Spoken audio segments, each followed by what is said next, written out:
Elon. Elon wszystkim. Siema. Wszystkim w Polsce, wszystkim w Grecji, wszystkim na Cyprze i wszystkim tam, gdzie tylko jesteście. Napiszcie, jak się macie, skąd klikacie i jak nas słychać dobrze, wciśnijcie piąteczki. Dzisiaj polecimy z nudnym tematem, ale my wam go przedstawimy, żeby nie był nudny. Może nie nudny temat, źle to zacząłem. Wiele osób narzeka na to, co się dzieje na rynkach. Oczywiście tutaj porozmawiamy troszkę też o takich aspektach jak zdrowie psychiczne, bo to, co się dzieje aktualnie, może nie jednej osobie pokrzyżować plany. To, co myślała, że się wydarzy, to się nie wydarza, to się wszystko przedłuża. No i tak już powoli lecimy kilkanaście tygodni, jak nie kilkadziesiąt tygodni właśnie w takich spadkach w bezsie, w nudzie. No jak sobie z tym radzić? Dzisiaj troszkę porozmawiamy i ewentualnie jak zaradzić tym wszystkim niecierpliwym osobom. Patrzę w komentarze, wszystko jest git. O, widzę, że piszecie sierce, git. Zwłaszcza osobom starszym. WD, ty ciągle piszesz, że jakiś stary jesteś, że już podeszły wiek, że już jedną nogą jesteś w grobie, a wydaje mi się, że tu trochę tak zgrywasz w ten sposób, bo jednak z tego, co obserwuję, to kumaty jesteś i wiesz, co jest 5, jeśli chodzi o rynki finansowe. Ciągle śledzisz nasze materiały, moje, Michała, gdzieś tam się udzielasz, także wielkie dzięki za to. Także może dziś coś ci poradzimy, żeby... Może ciałem jesteś starszy, ale duchem będziesz młody. O. Rzeźki facet, tylko czasami lubi się poużalać, mi się wydaje. On się musi WD-40 popryskać, bo taki zardzewiały już. No może być. Dobra, to nie przedłużając, lecimy. Nuda na rynkach, taki jest tytuł. I oczywiście definicja nudy na rynku to na sam początek. I czym jest specyficzny taki nudny rynek? No dokładnie tym, co widzicie, czyli tak zwany boczniak. Takie ruchy są nie za duże w górę, nie za duże w dół, nic się za bardzo nie dzieje. Aczkolwiek ludzie na rynku kryptowalut przyzwyczaili się do tego, że nudy nie ma, gdy wszystko bardzo szybko rośnie albo bardzo szybko spada. Więc takie ruchy po 5-10% to mogą wydawać się różne, ale tak naprawdę one nie są takimi nudnymi ruchami. Jeżeli ktoś faktycznie siedzi w tradingu, to jest w stanie to łapać. Jeżeli ktoś jest inwestorem długoterminowym, no to tego typu ruchy mogą nie robić na nim żadnego wrażenia. No i teraz zobaczcie, ceny aktywów mogą poruszać się w wąskim zakresie przez dłuższy czas. No to taki wąski zakres tak naprawdę mamy. Pytanie, jak wąski zakres? To też to, co wy sobie wyznaczycie. Ja wiele razy analizując sobie kryptowaluty pod zakup, patrzę na wsparcia, opory, ewentualnie linię trendu, no i szukam przebicia tych trendów, przebicia linii wsparcia, jak i oporów i ewentualnego jakiegoś wejścia. Jeżeli patrzę i rozgrywam rynek w jakimś krótkim terminie lub kupuję jakieś tokeny, które są zazwyczaj młode, to później jest duża szansa, że będzie jakiś szybki wzrost, no i później gwałtowny spadek, ten rynek się ustabilizuje i dopiero później jest wyjście gdzieś tam na północ. To też pokazują nam airdropy i to, co się dzieje po rozdaniu tych airdropów. Także ten okres też można nazwać takim, gdzie ani byki, ani niedźwiedzie nie mają wyraźnej przewagi na rynku, tylko gdzieś to jest takie bardzo spłaszczone. No jeśli chodzi o airdropy, to też jest raczej nuda na rynku. Wszyscy mocno czekają, wychodzą tutaj co nieraz jakieś newsy, czasem bardziej pozytywne, czasem mniej. Czekamy spokojnie i tak jak rynek idzie bokiem, tak te airdropy też za bardzo nie nadchodzą, także trzeba po prostu ręce pod dupę i robić swoje. No i tak jak wspomniałem, rynek taki nudny często prowadzi do frustracji wśród inwestorów, takiego niezadowolenia, jakby to powiedzieć, w ogóle zawodu, że no przecież miało być inaczej. A to tak naprawdę wszystko zależy, w której fazie rynku pojawisz się na nim. Niektóre osoby narzekają, że jest nudno, inne wykorzystują ten czas właśnie po to, by się właśnie wyedukować, stworzyć sobie plan działania i rozpoznać to, co się działo kiedyś i po prostu na bazie tych informacji działać dalej, a inne osoby, które tak naprawdę przyszły na samej hossie, czy na początku hossy i to była ich pierwsza hossa, ja tak też miałem, to może czuć się bardzo zawiedziona z tego powodu, że no przecież to już tylko miało być to the moon, tylko rosnąć, a to ciągle spada i tak już przez rok albo i nawet 2. Także tutaj naprawdę trzeba się uzbroić w cierpliwość, poukładać wszystko sobie w głowie. No i tak wspomniałem o tym zdrowiu psychicznym, bo to naprawdę źle działa na naszą głowę, na nasze myśli i na to, co się z nami dzieje. Ja też taki materiał wcześniej nagrywałem, czy też pisałem, już nie pamiętam, czy trackery kryptowalut, czyli takie aplikacje jak Delta i coś, co śledzimy, jeśli ciągle odświeżamy, jest dobre dla nas. Zarówno tak, jak i nie. Pytanie, jak to wykorzystasz. I ja zauważyłem, że wiele osób, w tym również ja, na samym początku ciągle siedziałem i odświeżałem. Czekajcie, bo coś przerwało, chyba wróciłem. Ciągle odświeżałem sobie tą deltę i szukałem emocji, bo to ciągle albo rosło, albo spadało i ja się cieszyłem, jak to rosło i smuciłem, jak to spadało.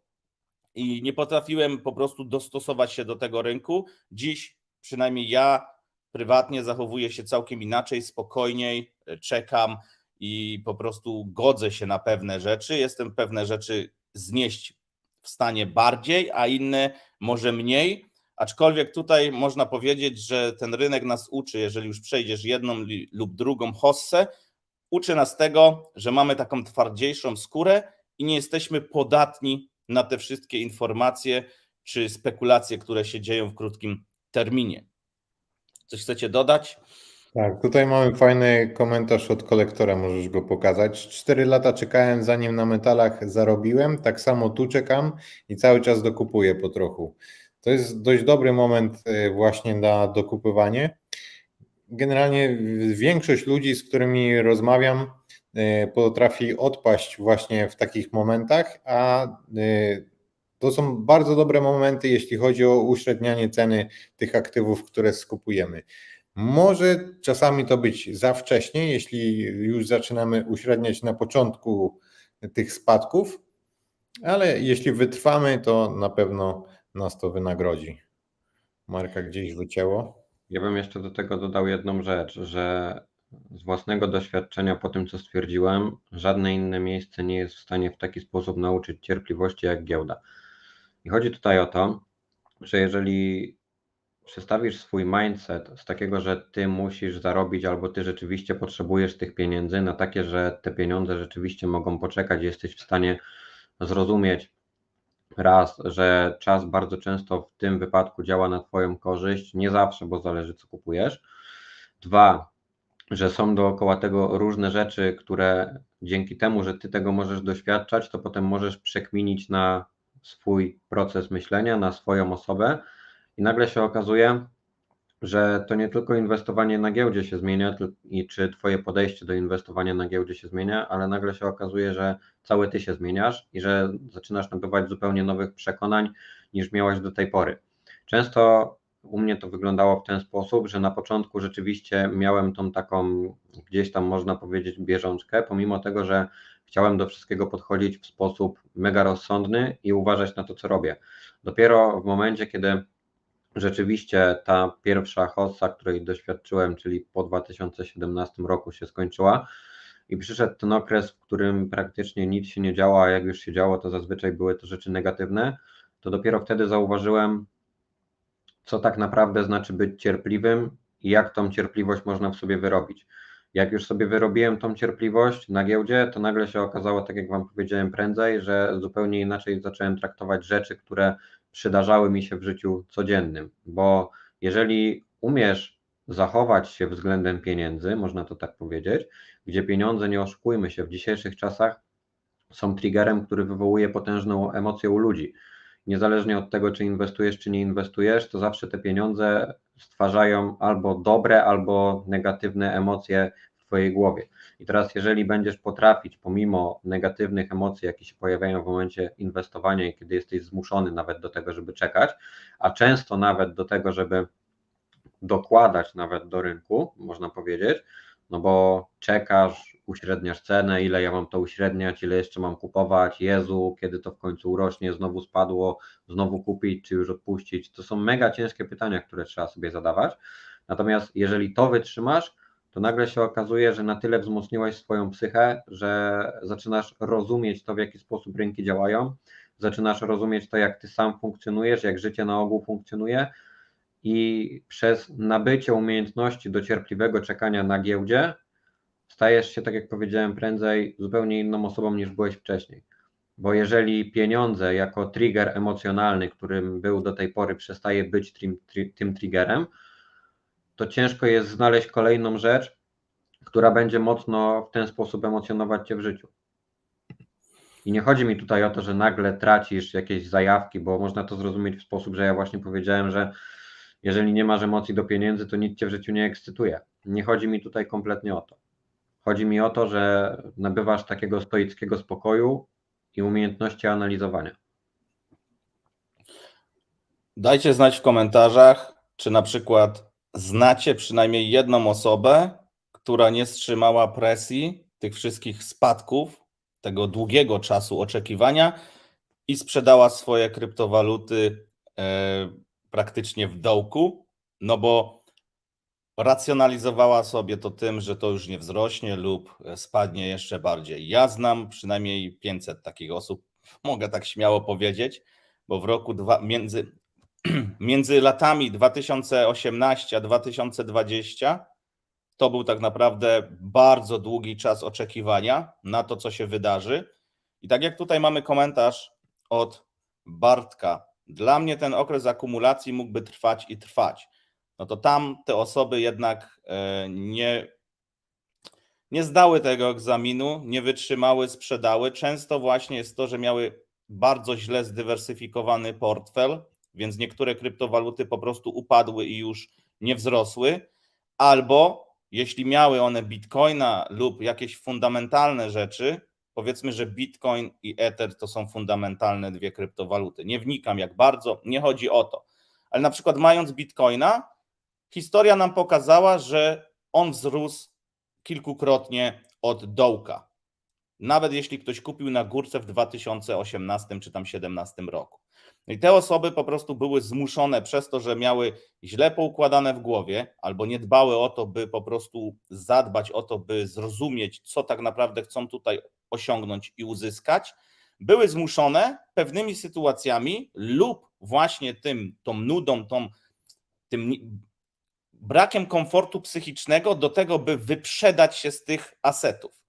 I co najgorsze, te osoby, pomimo że sprzedały i stwierdziły, że żegnają się z tym rynkiem właśnie w tym dołku, wróciły na ten rynek, jak Bitcoin odbił i znowu mocno wzrósł. Popełniły dokładnie ten sam błąd. Zazwyczaj po dużych wzrostach mamy jakieś gwałtowne spadki i te osoby znowu nie odrobiły lekcji. I ten portfel się kurczył i znam wiele osób, które mimo że miały okazję wejść w ten rynek dużo wcześniej, powiedzmy 2016-2019 rok, powiedzmy, że te dwa momenty to były bardzo dobre momenty, żeby właśnie pomnożyć hajs, bo jak kupiłeś w 2016, to zarobiłeś kilka xów, jak kupiłeś w 2019, 2020, też w 2021 mogłeś zarobić kilka xów. Dlaczego te osoby nie zarobiły? Też możecie sobie zadać pytanie. Pewnie też na tym live'ie są takie osoby, które dokładnie są przykładem tego, że nie zarobiły. Ja sam jestem przykładem tego, że nie na wszystkim udało mi się zrealizować taki zysk, jaki bym chciał. Niektóre rzeczy z 2016-2017 roku trzymam do dziś. Mam taką jedną kryptowalutę i zobaczymy, co z tego będzie, ale dla mnie to już jest trup. Więc tu naprawdę trzeba popracować nad psychą. Mów, Michał. Może nie znam tyle osób, co sprzedały na dołku, jest ich na pewno kilka, ale więcej po prostu zostawiło ten rynek, zamiast uśredniać cenę, żeby mieć lepszą pozycję do wyjścia, po prostu zostawiły to i wróciły, jak już były te wzrosty, a mimo tego, że właśnie nie uśredniały, to mogły tylko sobie sprzedać albo na zero, albo na tam lekki zysk i zwykle po prostu odpuszczały, później czekały kolejne 2 lata i dopiero później wracały na kolejną hossę. Ja pamiętam, że poprzednia Bessa była dużo bardziej drastyczna, przynajmniej dla mnie, bardziej ją przeżywałem, może ze względu na wyceny moich kryptowalut, które wtedy mocno krwawiły. Też te newsy, bardzo dobrze pamiętam, że wstrzymywanie tego kopania i jak ludzie mówili, przecież jak Bitcoin spadnie poniżej ceny wydobycia, to nikomu się nie będzie tego opłacało. Jak tam spadnie poniżej tych 6,5 tysiąca, to przecież górnicy się wyłączą i to już będzie koniec.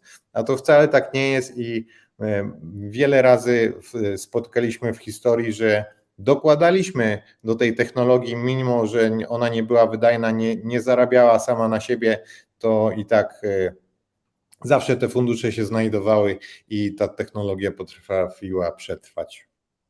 Najważniejsze, No. jeszcze dokończę. Najważniejsze jest w ogóle moim zdaniem to, nie że ty kupisz, bo kupić możesz zawsze, tylko musisz wiedzieć mniej więcej, kiedy chcesz sprzedać i ile chcesz na tym zarobić. Jeśli nie masz takich wytycznych, wchodząc w dany rynek, to ty nigdy możesz tych kryptowalut nie sprzedać, bo nigdy nie dasz sobie momentu wyjścia. Dlatego jak my wychodziliśmy w 2021 roku w stablecoiny, to wychodziliśmy głównie poziomami i było to tak zrobione, że tak jak teraz kupujemy poprzez używanie strategii DCA, żeby wejść w rynek i uśrednić tą cenę, to tak samo uśrednialiśmy wyjście, bo to ci daje gwarancję, że ty w ogóle to sprzedasz. Bo znam wiele osób, które przekisiły o góry i nie sprzedały za 40 tysięcy bitcoina, nie sprzedały za 60, nie sprzedały go nawet za 30, a kupowały go po 10 czy 15. Ja chcę dodać, że Ja tylko chciałbym szybko pozdrowić Kazika z nudów, również siedzę w longu na bitku. Będzie dobrze. jego już chyba Ale wisiało. fajny komentarz Kazik napisał. Nudny rynek prowadzi do głupich decyzji. Na przykład w te wakacje odpaliłem lewar, dosyć spory. Jak wszedłem w long na 29, to tak walnęło na 25 i rekt. Ja też miałem longi, też mnie tam wycięło, ale akurat to były dość małe pozycje, takie powiedzmy po 50-100 dolarów dla zabawy, bo mówię, jak już lecimy do góry, no to to the moon i sobie zostawiłem. I te ja zapomniałem o tych longach, ale one o mnie nie zapomniały i giełda też nie zapomniała. Dostałem maile o likwidacji. To była zabawa za drobne, więc ja takich po prostu staram się tym w ogóle głowy nie zaprzątać. Ale jeżeli, tak jak ty napisałeś, że wrzuciłeś dość duży lewar i na przykład była to dość spora kwota do ciebie, no to może ci to mózg przeorać głowę i potem człowiek się boi dotknąć, cokolwiek zrobić i dostaje taką blokadę. To też nie jest dobre. I wracając do tych nudów, w nudny czas właśnie ludzie szukają sobie na siłę jakiegoś zajęcia i podejmują w sumie, tak jak napisałeś, głupie decyzje, a często decyzje, których by wcześniej nie podjęli albo po prostu z racjonalnego punktu widzenia nie zdecydowaliby się na to. Wczoraj rozmawialiśmy też ze znajomymi na innym takim spotkaniu i tak naprawdę zastanawialiśmy się, co można robić, co ciekawego można zacząć na tym rynku działać. I patrząc nawet na projekty, czy nawet jakieś firmy MLM, to nawet tam jest nuda. Nie ma nic sensownego, a dla mnie jeszcze prywatnie większość tych projektów śmierdzi po prostu wałem. I ja nie chcę tego robić. Ja już się przejechałem nieraz na tego typu rzeczach, po prostu wolę nie dotykać, mimo to, że z tych nudów po części gdzieś tam odpaliłem na przykład RoboForexa. To też wiecie, tam udostępniałem informacje, więc ja też się bawię, tylko że to jest relatywnie bardzo małym kapitałem, właśnie żeby też racjonalnie zająć się czymś i nie popełnić jeszcze głupszych, większych decyzji, na przykład na kapitał, który jest u mnie nie do ruszenia. Wiecie co? Gadaliśmy o tych osobach, które nie wytrzymały ciśnienia po 2017 roku i zaczęły sprzedawać na dołkach. Tylko że pragnę zauważyć jedną bardzo ważną rzecz. W 2018 czy 2019 roku, pomimo że może materiały w internecie były te same, mało kto w ogóle wiedział, co to jest DCA, jak działa DCA, po co to robić i mało kto w ogóle myślał o uśrednianiu. Bo nie oszukujmy się, większość ludzi, która nas słucha, w tym my sami, jeżeli chodzi o inwestycje, my się sami tego uczyliśmy, plus jeszcze ludzie uczyli się wiele rzeczy od nas. I dopiero w momencie, kiedy zaczęliśmy regularnie powtarzać o uśrednianiu ceny, o tym, że trzeba skupować, akumulować i tak dalej, sami zaczęliśmy to stosować i opowiadać o tym, dopiero wtedy przyszedł okres, w którym ludzie też zaczęli to dostrzegać i zaczęli to wykorzystywać. Wcześniej, w momencie, kiedy my tego doświadczaliśmy,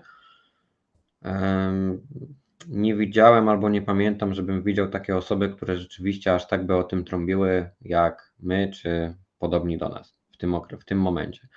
Bo jednak wygląda to w ten sposób, że wszystkie wzloty i upadki gdzieś tam jako społeczność przechodziliśmy razem, natomiast każdy w tej społeczności wyciągał sobie inne wnioski. I teraz w zależności od tego, kto kogo słucha, bo każdy może słuchać kogo chce. Ci, co słuchają nas, to mogą słuchać nas, ci mogą słuchać też innych.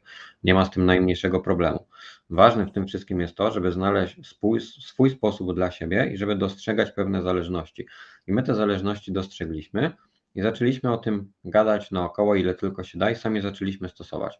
I przez to, że zaczęliśmy stosować i sprawdziliśmy, że rzeczywiście to daje takie, a nie inne efekty i że to jest jakby najskuteczniejsze, co można wykonywać, no to sądzę, że wiele osób na tym korzysta i będzie korzystać jeszcze przez długi czas. Bo mimo wszystko to, że ktoś ci kiedyś powiedział i miałeś może tą świadomość w 2016 roku, że na przykład taki Warren Buffett to on skupuje regularnie, dokupuje i tak dalej, to ty chuja z tego rozumiałeś. Taka jest prawda.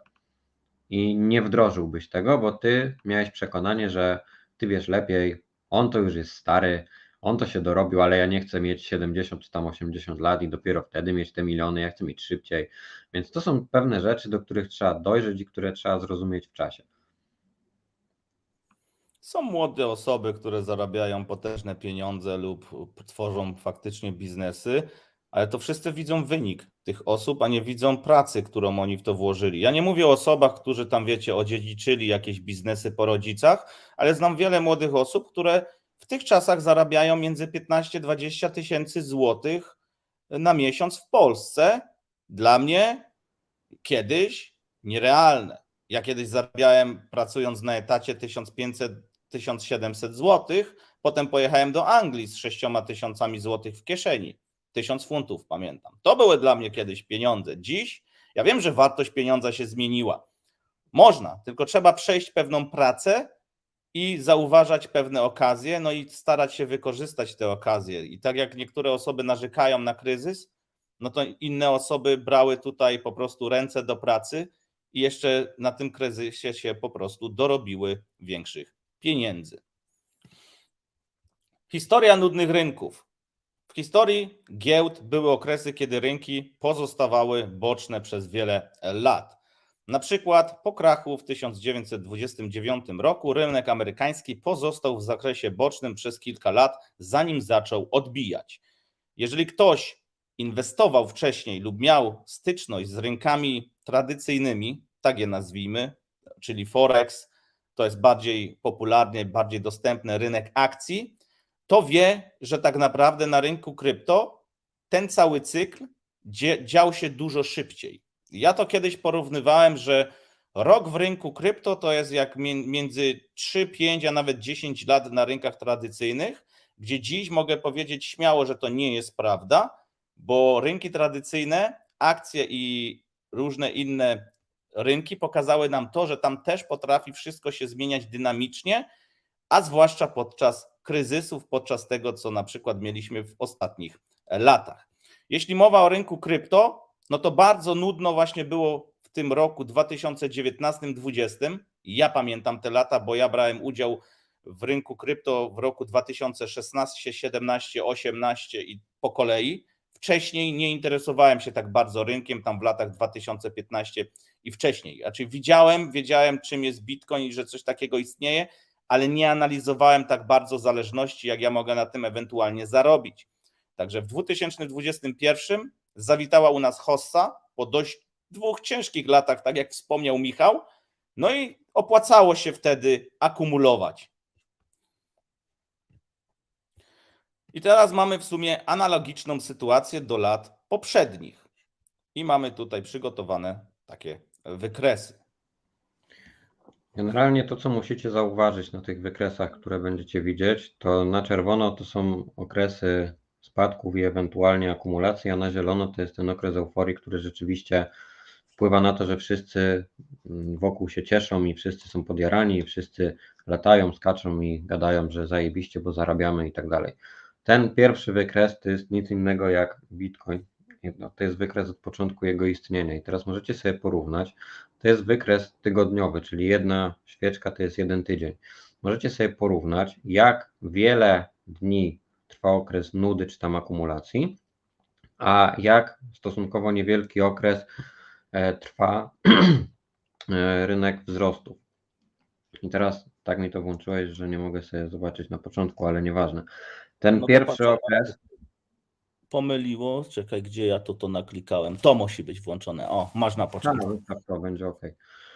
Pierwszy okres wzrostów to jest tylko 35 tygodni, to jest 245 dni, to nawet nie jest pełny rok. Natomiast pierwszy okres spadków to już jest prawie 2 lata, można powiedzieć, bo 581 dni. Więc widzicie, jakie są różnice pomiędzy tym. Porównując sobie na przykład okres spadków pomiędzy 2014 a 2017 rokiem, to całe przedsięwzięcie, można to nazwać, trwało 1246 dni. To jest kilka lat. Kto z Was by wytrzymał takie ciśnienie i kilka lat systematycznie sobie akumulował? Tym bardziej w tamtych czasach, gdzie jeszcze nikt nie wiedział tak na dobrą sprawę, co z tego krypto wyniknie, czy to będzie miało sens, czy to nie będzie miało sensu. Moim zdaniem trzeba byłoby mieć nerwy i jaja ze stali, żeby w ogóle zbierać, a co dopiero nie poddać się w momencie, kiedy ktoś by był na ewentualnej stracie. I cały okres euforii w porównaniu do tego, co się zbierało pomiędzy 2014 a 2017 rokiem, później trwał tylko 231 dni. To jest około pół roku. Więc porównajcie sobie kilka lat do pół roku, jeżeli chodzi o Bitcoina. I my pamiętamy ten okres wzrostów. I dlaczego to jest tutaj zaznaczone nie od jakiegoś dołka czy od innego miejsca? Bo cała euforia na rynku krypto zaczęła się w momencie, kiedy Bitcoin zaczął dochodzić do ATH. Wcześniej mało kto tu skupował, mało kto w ogóle chciał o tym słyszeć i w ogóle o tym słyszał. Dopiero w momencie, kiedy zaczęliśmy przebijać te poziomy z 2013-2014 roku, ludzie ponownie zaczęli wracać na ten rynek i wtedy trwał cały okres, gdzie zarabialiśmy na altach i na innych rzeczach. Wcześniej, nawet nikt nie chciał tego dotykać. Potem dalej macie od 2018 do 2021. Po COVID-zie musiał minąć czas, bo ja pamiętam, ludzie, jak był ten spadek covidowy, to później, zanim wyszło na jakby jeszcze wyższy poziom, to ludzie mieli nastawienie, że zaraz znowu lecimy w te same rejony. Ludzie się bali, byli obstrani i nikt nie chciał kupować. Znowu, bo oni sobie przeklejali ten fraktal, który był na spadkach covidowych, klejali go zaraz obok i myśleli, że zaraz znowu będzie to samo. Mało kto wierzył w to, że rzeczywiście ten rynek znowu pójdzie dalej. I znowu ten okres euforii po ponad 1000 dniach trwał 182 dni. To jest śmiesznie mało. Mam nadzieję, że to, co jest zaznaczone na czerwono i na zielono, dobrze Wam obrazuje, że no właśnie, dobrze Wam obrazuje, jak niewiele czasu w perspektywie całego rynku tutaj jest tego zadowolenia. Wrzuć kolejny wykres. Ja jeszcze Wam tutaj powiem, zobaczcie, jak ten wykres wyglądał od samego początku, jak to było nowe, teoretycznie, a teraz coraz bardziej ten wykres Bitcoina się po prostu wypłaszcza. Więc licząc na to, że lecimy do 1 000 000 od razu, no nie wydaje mi się, wiecie, wcześniej osoby myślały, ja też kiedyś, że te wzrosty Bitcoina będą wyglądać tak jak tu za pierwszym razem, czyli pionowo do góry. A to jest coraz bardziej wypłaszczone i tak jak wspomniał Kuba, ten czas hossy raz trwa dłużej, raz trwa krócej, no i teraz oczywiście wiele osób było niezadowolonych, no bo jednak, tak jak tu jest wspomniane, 182 dni trwał ten okres wzrostów. No i wiele osób liczyło na to, że po prostu polecimy minimum na te $100,000, a to się nie wydarzyło i jeszcze zaczęliśmy tam spadać. No i teraz po prostu to się za nami ciągnie. Generalnie jeszcze ktoś może mieć pretensje do tamtego wykresu, bo nie zaznaczyłem tego drugiego szczytu Bitcoina, tylko ten pierwszy. To jest celowe, bo Bessa zaczęła się w momencie, kiedy Elon Musk miał występ w tym Saturday Night Live. I to był moment, kiedy technicznie na wykresie Bitcoina zaczęła się Bessa. To, że tam był nowy szczyt, to jest nic innego jak swego rodzaju korekta, ale technicznie wszystkie wskaźniki i tak dalej sugerują i znaczy nie sugerują, tylko pokazują, to jest fakt. Bessa zaczęła się wtedy, kiedy tutaj jest zaznaczony koniec tego okresu wzrostowego. I w tym momencie macie już prawie 900 kolejnych dni Bessy, więc gratuluję, kto wytrzymał.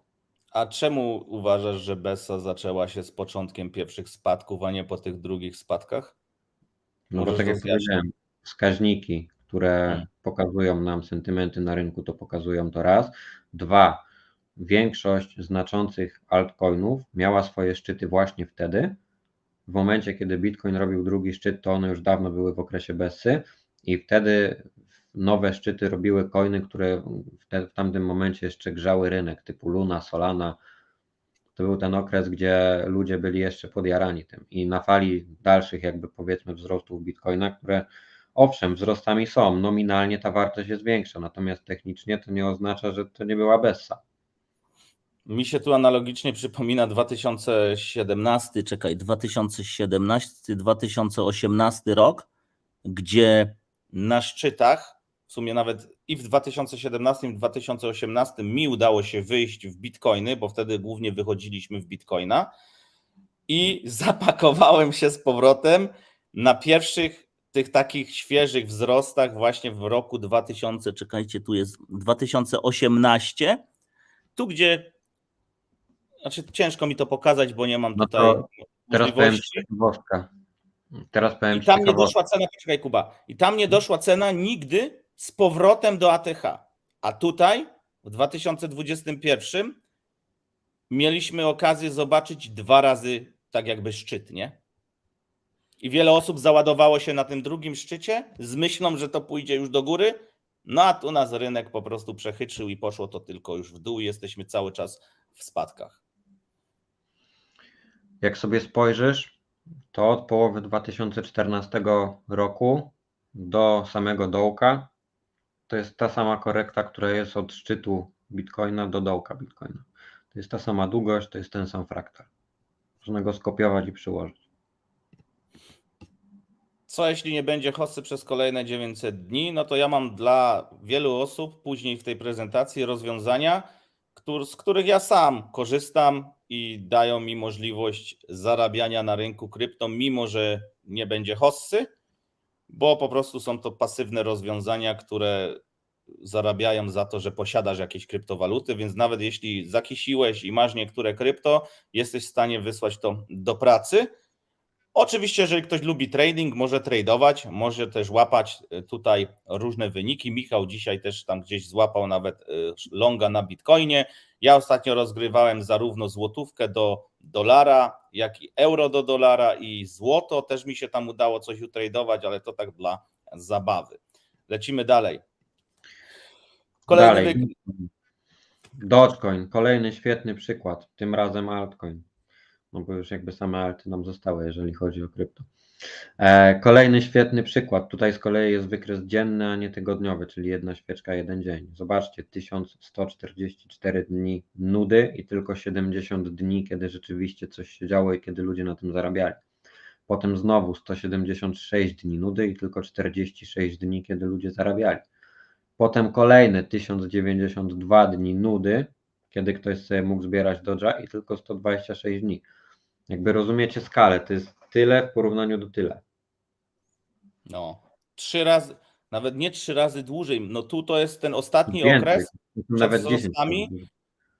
O, no to potężnie. I najlepsze było to, że znałem takich upartych klikaczy, którzy zbierali z różnych kraników tego Dodge'a. I tak patrząc na nich trochę przez pryzmat, ale wariaci, przecież to nie jest nic warte, no to dziś muszę zwrócić honor, bo zobaczcie, opłacało się im to klikać, nie? Ja myślę, że Dodge pozostanie w pamięci wielu z 2017 roku i każdy pluje sobie w brodę, że tego nie zbierał i nie kisił. No, Bo kiedyś za $50 można było kupić kilkaset tysięcy sztuk Dogecoina. no, to był taki prawilny memcoin. Kolejna kryptowaluta. Ethereum Classic to samo. Zobaczcie, tutaj znowu okresy po 700 dni, znaczy po 1000 dni, po 140 dni, 200 dni, teraz kolejne 860 dni, a to wszystko, szczególnie ta ostatnia hossa na Ethereum Classic, zobaczcie, on spadał od 2018 roku do 2021 i to jest ponad 1100 dni, prawie 1200 dni, a ile czasu potrzebował na to, żeby zrobić robotę i żeby na tym zarobić, kurwa, 42 dni. No i teraz To jest 20 razy mniej. kłania się to, co ja powiedziałem. Musisz wiedzieć, ile chcesz na tym zarobić i mniej więcej kiedy chcesz to sprzedać, bo nie podejmując żadnej decyzji, oczywiście będziesz w jakimś tam lekkim proficie, jeżeli to kupiłeś tutaj na przestrzeni lat 2018-2021, to jesteś gdzieś w plusie, ale to już nie jest taki plus, jaki mógł być właśnie na tej przestrzeni tutaj, gdzie jest to zielone pole. Zresztą Więc to, co tutaj ty trzeba powiedziałeś, podejmować decyzję. Zresztą to, co ty powiedziałeś też, że trzeba wiedzieć, kiedy coś chcesz sprzedać, to sugeruje w moim odczuciu, że musisz wiedzieć, ile chcesz na tym zarobić. Ale pamiętaj, że są projekty, na których już możesz nie zarobić, a i tak je zbierasz. Więc pytanie, czy rzeczywiście chcesz to zbierać dalej. I tutaj już się kłania analiza bardziej fundamentalna, co się tam dzieje i w ogóle, bo nie wszystko to, co z 2017 roku było i mogło zrobić fajne rzeczy nawet w 2021-2022 zrobiło. Bo wiele nie zrobiło, a ludzie i tak to dalej zbierali. Dlatego Moonbagi tutaj się świetnie wpisują w to, bo jeśli coś masz, coś urosło, zrobiło pewną robotę w jakimś tam czasie, tak, dało ci zarobić fajną kwotę, tak jak nam na przykład Kaspa, i ktoś sprzedał i zrobił sobie Moonbaga, to mu już to zwisa i powiewa, czy ta Kaspa zrobi jakiś wynik przez najbliższe lata. Oczywiście każdy wierzy, że tak, ale on już czuje się na tyle bezpiecznie, że swój kapitał stamtąd wyciągnął, a znam osoby, gdzie Kaspa zapłaciła za wszystkie pozycje skupione w ostatnim czasie i jeszcze nawet dużo zostało. Więc można zacząć akumulację różnych projektów od zera, czyli znowu sobie kupujemy i już jeden cykl był zarobiony. I to tylko wynika z tego, że ktoś ma jakiś twardy plan i się go trzyma. Jeżeli jest zysk, to nie wolno karać się za to, że bierzesz zysk z rynku, bo to jest najgorsze, co możesz zrobić. Kolejny wykres. To też świetny przykład. Tutaj szczególnie po tym to widać. Zresztą podobnie jak na Dogecoinie czy na Ethereum Classic. Widzicie po XRP, on też ma mega długie okresy akumulacji i spadków, gdzie ludzie mega się do niego zniechęcają, ale jak już zaczyna jeść i robić robotę, to nawet miesiąca nie potrzebuje często, żeby zrobić mega dobry wynik i dorównać do rynku. To jest śmieszny okres, można powiedzieć, bo tak na dobrą sprawę okazuje się, że po to siedzisz w tym rynku przez ileś miesięcy czy nawet lat, żeby to wszystko skondensować do kilku tygodni i wyjść z tego rynku. Dlatego to wymaga mega dużej czujności od ciebie i bycia aktywnym w tym wszystkim, bo może się okazać, że jeżeli nie będziesz miał poustawianych jakichś informacji, bo nie wiem, nie śledzisz czegoś na bieżąco, bo po prostu zbierasz i masz takie założenie, to bardzo łatwo jest coś przegapić, bo wszystko dzieje się szybko. Tak. A dla porównania, gdyby ktoś myślał, że te szybkie wzrosty dotyczą tylko i wyłącznie kryptowalut, to jest bzdura, bo to samo tyczy się na przykład srebra czy rynku akcji. I tutaj zaznaczyłem to tylko i wyłącznie po to, żeby Wam udowodnić, że to nie jest charakterystyka tylko i wyłącznie krypto, bo tak jak widzicie, tutaj z kolei jest wykres tygodniowy, więc znowu jedna świeczka, 1 tydzień. Natomiast jest tu też opisane w formie dni. I dla przykładu, ten największe czerwone pole, które widzicie na środku, to jest 9380 dni. 1320 tygodni. To jest w cholerę czasu. I teraz porównując sobie ponad 9000 dni do tego, gdzie srebro rosło i robiło jakiś wynik, no to znowu to jest 10 razy mniej. Trzeba być mega cierpliwym i wiedzieć, co się kupuje i po co się kupuje, żeby mieć wytrwałość do tego, żeby zbierać dane aktywo, które chcesz mieć. Jeżeli tego sobie we łbie nie zakodujesz i nie będziesz wiedział, po co coś robisz, po co coś zbierasz, jaką coś ma faktycznie wartość, co może wnieść, czego może nie wnieść, to okaże się, że ty nie wytrzymasz tego czasu, no bo kto normalny chciałby siedzieć 25 lat w pozycji, która nie daje zarobić. Znam takie osoby, które podczas pandemii miały pewne akcje i sprzedały je tydzień przed bardzo dużymi wzrostami. Już nie pamiętam, jakie to były akcje, to były jakieś medyczne firmy czy coś. I ta kwota była dość duża, więc po tych sprzedając tylko po tych pierwszych wzrostach, ten ktoś mógł być ustawiony do końca życia. A po prostu podjął decyzję, że nie wytrzymał, było tak nudno i przeskoczył na inne, bardziej ruchliwe rynki i skończyło się to nieprzyjemnie, bo jeszcze nie zarobił. Więc naprawdę tutaj trzeba zarówno myśleć bardzo mądrze o dywersyfikacji i o tym, co Kuba powiedział, czyli dlaczego chcesz to mieć, jak długo ewentualnie i na ile możesz sobie pozwolić. Bo teraz jeżeli to wszystko zepniesz taką klamrą do kupy, to pozwoli po prostu ci wytrzymać zarówno spadki, jak i realizować zysk w tych wzrostach. Bo często my nie realizujemy zysków tylko dlatego, że wydaje nam się, że to jeszcze bardziej urośnie, albo chciwość nam mówi, że to jeszcze za mało zarobiliśmy na czymś. I tak jak widzicie, okres akumulacji potrafi być bardzo długi.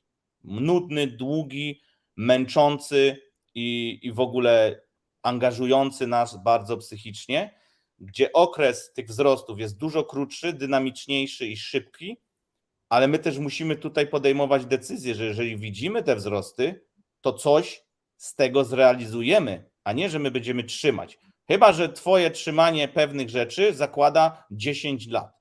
Ja nie znam osób, które w krypto trzymałyby na przykład dane pozycje przez 10 lat, po prostu one się wyprzedają, nawet ci najtwardsi holderzy. I czy to jest złe? No moim zdaniem nie. Pytanie też jest oczywiście takie, na co ty chcesz przeznaczyć dany hajs? To też tłumaczyłem ostatnio w niedzielę. Żeby się zdywersyfikować, możesz zarówno posiadać takie asety jak akcje, metale szlachetne, grunty, nieruchomości, whisky, Lego, różne rzeczy. Jeżeli poobserwujesz sobie, jak to się zachowuje, to jesteś w stanie później się zaadaptować do pewnych rzeczy. I teraz, jeżeli ty nie chcesz bezsensownie cashować pewnych rzeczy i wydać tych pieniędzy na pierdoły, to można sobie zracjonalizować swoją decyzję tak, że ty po prostu z jednej inwestycji, którą masz i która dało ci dużo zarobić, tak na przykład kryptowaluty, przechodzisz do kolejnych inwestycji, które już są spokojniejsze i dają ci taki spokój, poczucie spokoju, żebyś ty spał spokojnie i wiedział, że to od tak sobie nie wyparuje. No bo znamy przypadki kryptowalut, które od tak sobie wyparowały, tak jak znamy przypadki firm, które od tak sobie upadły. Na przykład Celsius, tak? Więc ja, trzymając tam środki, godziłem się na pewne rzeczy i nie rozumiem osób, które na przykład w takich miejscach trzymią wszystkie swoje kryptowaluty, czy jakieś po prostu inwestycje. To samo z rynkiem whisky pokazuje, że najlepiej jest to mieć u siebie, nie trzymać u kogoś, czy tam beczki, czy butelek.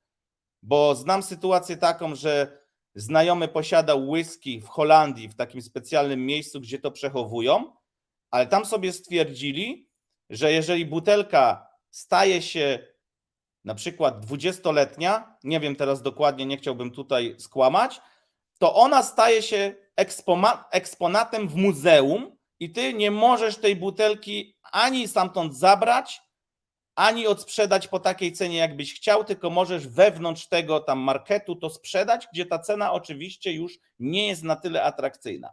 Więc to też tak naprawdę trzeba poznać specyfikację pewnych rynków, mimo że dywersyfikujesz. Ale tak jak mówię, pewne rzeczy dają ci większy spokój ducha, inne trochę mniej, no i są takie bardziej dynamiczne. Na krypto, ja znam wiele osób, które zaczynało od krypto, to znów tutaj powoduje to, że my mamy skrzywione patrzenie na inne rynki i jak gdzieś zarabiamy między 5, 10, a nawet 20% rocznie, to wydaje nam się to bardzo mało, a to nie jest prawdą.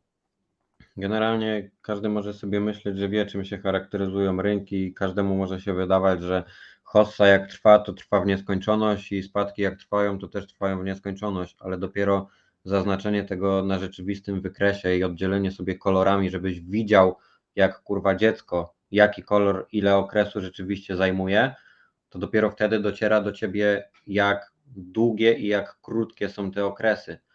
Bo nagle się okazuje, że ta perspektywa, którą miałeś w głowie, jest zupełnie inna niż tobie się wydaje, że jest, bo odbiega od tej rzeczywistości, którą ty sobie wykreowałeś. Jeżeli są dobre czasy, idzie fajnie i zarabiasz, to wtedy wydaje ci się, że zawsze będziesz zarabiał. A nowe osoby, które wchodzą w rynek, i tak jak mówię, przykład jest krypto. Ja też kiedyś myślałem, no, że ja będę tylko zarabiać i że no przecież jak to spadnie lekko, to nic się nie dzieje. Tylko jak zobaczyłem, że coś potem spada 100%, a czy 100% od ATH, tak?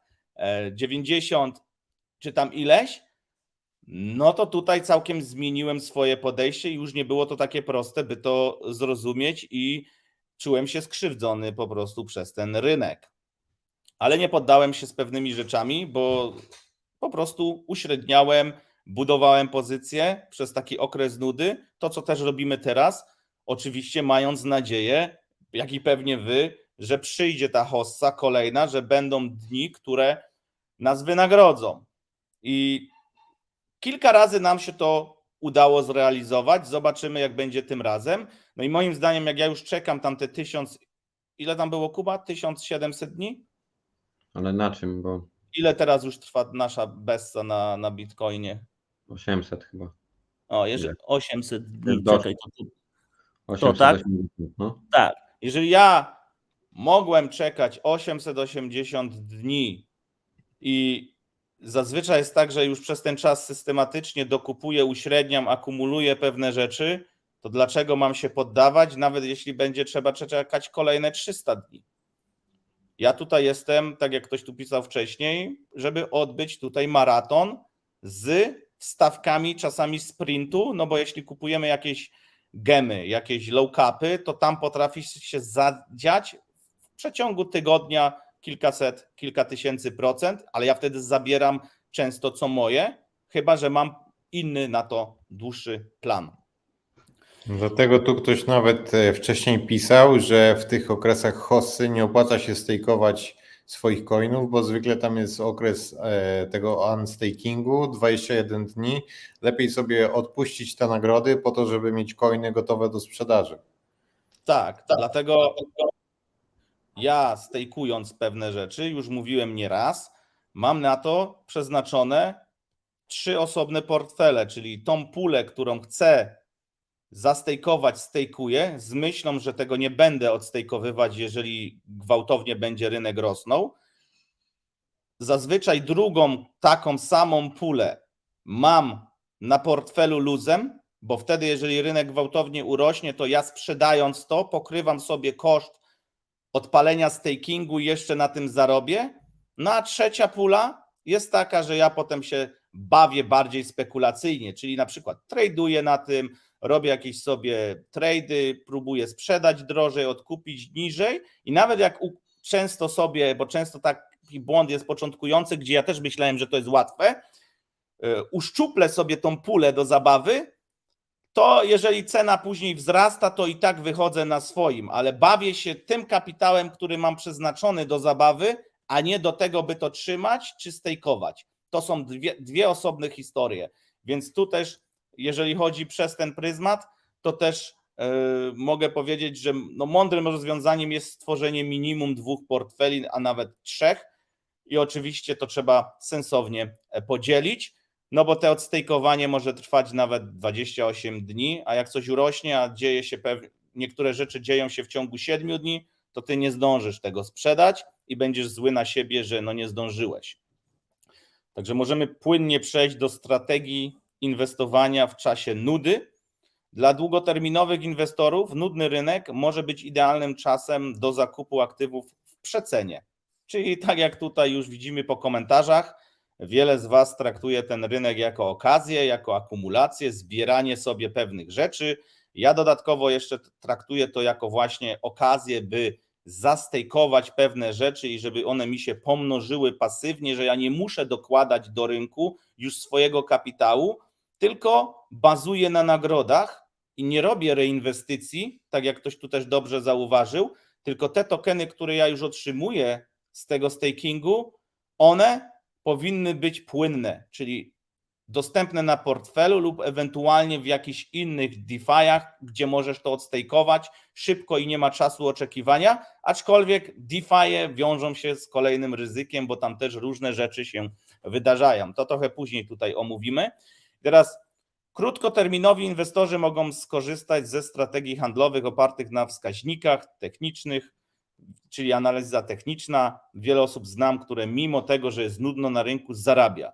Już nie idźmy w to, czy analiza techniczna działa, czy nie działa. Ja twierdzę, że troszkę działa z uwagi na to, że wiele osób ją po prostu stosuje i wiele osób pod to gra, handluje, więc to jest logiczne, że to jest taka samospełniająca się przepowiednia, jeżeli chodzi o to. I potem jeszcze oczywiście dochodzą inne wskaźniki, jak głębokość rynku, ilość shortów na rynku, longów i to widać, jak to ładnie działa i koleruje razem z sobą. Także tutaj na tych wąskich zakresach też się da zarabiać. Wykorzystanie narzędzi analitycznych, to tutaj tak jak wymieniliśmy tylko kilka, ale oczywiście to są linie wsparcia i oporu, można sobie wyznaczać linię trendu, no ale jak jesteśmy w trendzie spadkowym, to później na mniejszych przedziałach czasowych jesteśmy w stanie tam coś sobie rozegrać, namalować czy pokombinować. Aż takim zaawansowanym analitykiem od analizy technicznej ja nie jestem, ja patrzę bardziej na D1 lub w kontekście właśnie dni, a nie minut, bo to dla mnie nie jest komfortowe. Także Generalnie też bym uważał z liniami trendu, bo to jest wskaźnik, tak samo te wszystkie, wiecie, podstawowe figury, których każdy się uczy zaraz na początku, typu head and shoulders i inne te bzdurki. Linie trendu jest bardzo, bardzo, bardzo łatwo naruszyć i one bardzo często są naruszane, wybijane w złych kierunkach i tak dalej. Dlatego przestawcie się z myślenia w jedną lub drugą stronę na myślenie horyzontalne bardziej, można powiedzieć, i traktujcie ten rynek poziomami, a nie trendami. Też tak może być pożyteczne, jeżeli handlujecie w krótszym terminie. Porównanie z aktywnymi rynkami, czyli aktywne rynki mają wyraźne kierunki trendów. I to widać, to też było widać na tych wykresach, które tutaj Kuba omawiał, że no to po prostu jest szpica do góry, ciśniemy do góry, no i tam potem można analizować, ale tak jak już powiedział Kuba, te trendy mogą zostać złamane i to się całkowicie później odwraca. Nudne rynki mają niższy wolumen i mniejszą zmienność. To też widzicie, że te kryptowaluty jednak no nie robią już takich, może nie kryptowaluty wszystkie, bo zdarzają się pozycje, które faktycznie rosną dość sporo, ale Bitcoin, no teraz to miał ruchy na przedziale 10%. To nie jest dużo.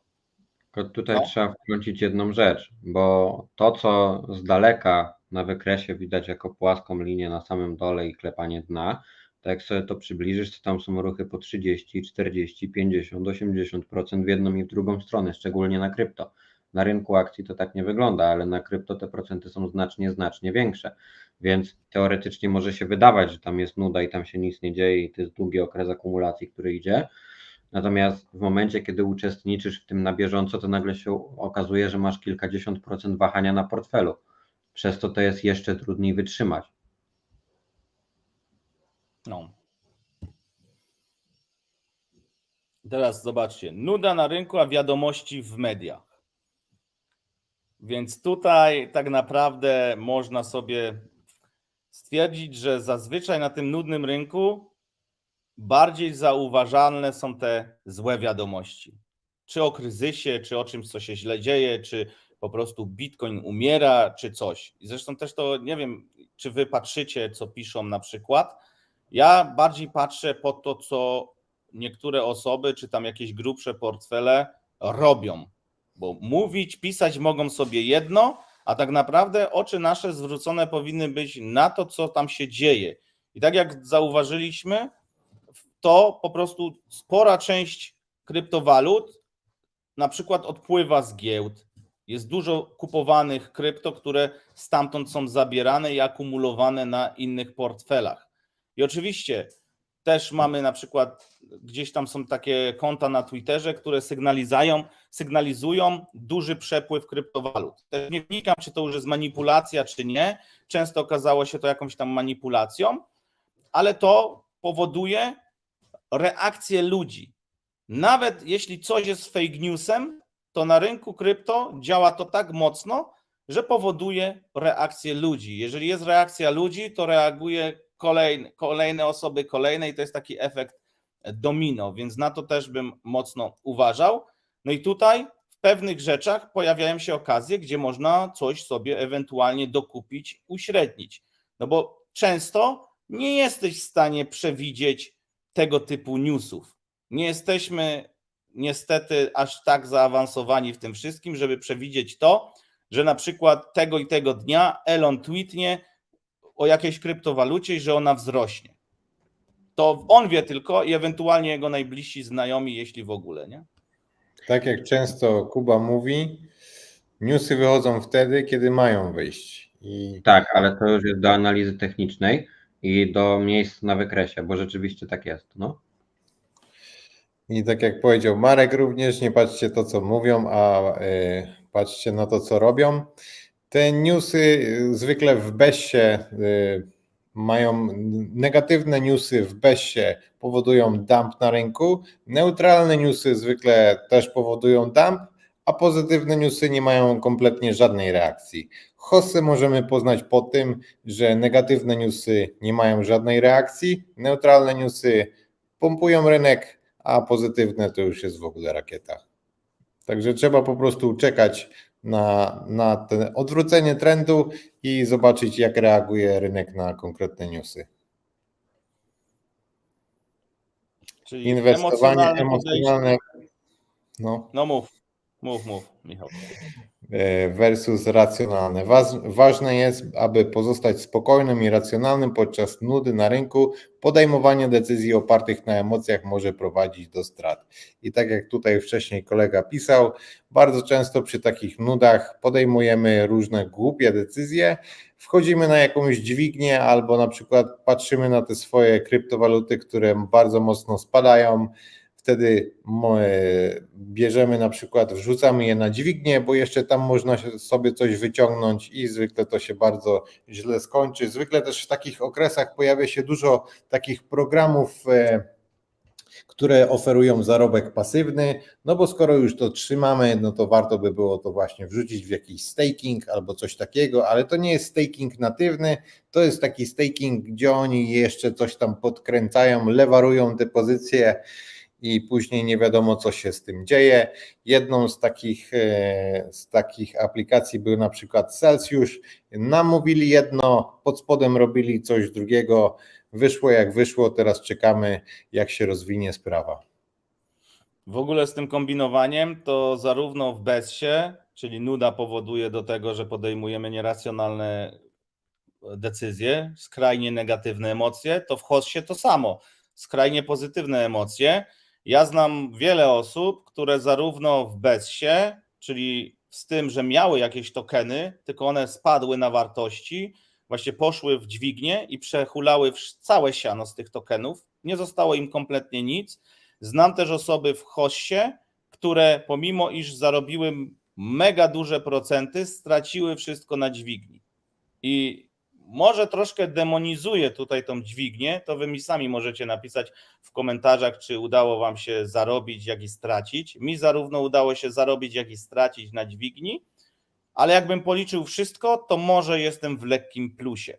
Nigdy nie udało mi się jakoś turbo dużo na tym zarobić, chyba że to były pojedyncze strzały i później nie dotykałem już tej dźwigni, bo to troszkę jest dla mnie jak podejście w kasynie. Trzeba wiedzieć, kiedy odejść od stołu, kiedy zrobić sobie przerwę i kiedy powiedzieć sobie dość. Tak samo, jeżeli skupujesz kryptowaluty na dłuższy termin, musisz wiedzieć, kiedy od tego stołu odejść, zabrać te swoje żetony i już ich tam z powrotem nie wkładać. W ogóle twardą taką zasadą, którą każdy powinien sobie wypracować, realizując zyski, wychodząc w coś, na przykład w stablecoiny, powinieneś część tych zysków zabrać całkowicie z rynku, wypłacić na konto i zrobić wszystko, żeby to tam nie wróciło. Bo jeżeli ty będziesz trzymać tam wszystko, to masz dużą szansę, że to wszystko stracisz albo źle tym rozegrasz. Także to też jest taki tip ode mnie. I ja tak często robię, że jak już coś wyjdę z rynku, to już to tam nie wraca. Nawet jak mnie bardzo kusi. A ja mam kolejną analogię. I teraz to, co chcę powiedzieć. Często mówię, że dopiero bycie na rynku i obserwowanie swoich emocji na rynku i uczestniczenie w nim przekłada się później na życie realne. Do czego zmierzam?